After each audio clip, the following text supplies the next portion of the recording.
कल्पना तर तितकी नाही होती आम्हाला 70-80 हजारपर्यंत जाऊ असा आम्हाला असं अंदाज होता.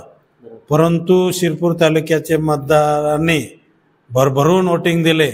खास करून आमच्या लाडक्या बहिणींनी सुद्धा भरभरून लाडकी बहीण योजना काम लाडकी बहीण योजना सुद्धा फार मोठ्या प्रमाणात कामात आले आणि लाडके भाऊ आणि लाडके बहिणी सगळ्यांनी भरभरून वोटिंग दिल्यामुळे आपल्या शिरपूर तालुक्याच्या मतदारांनी मला महाराष्ट्रामध्ये 1 नंबर मतदान देऊन मला विजय केलेला आहे.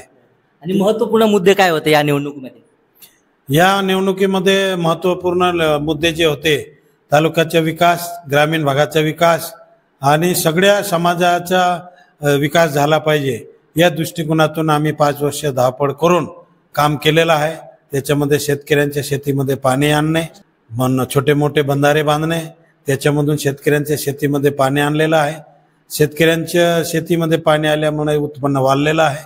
उत्पन्न वाढल्यानंतर शेतकऱ्यांच्या मुलांना उच्च शिक्षण मिळालं पाहिजे या दृष्टिकोनातून आपले नेते माजी शिक्षण मंत्री अमरीश भाईंनी एक शिक्षणाचं एक चांगलं दालन काढलेलं आहे.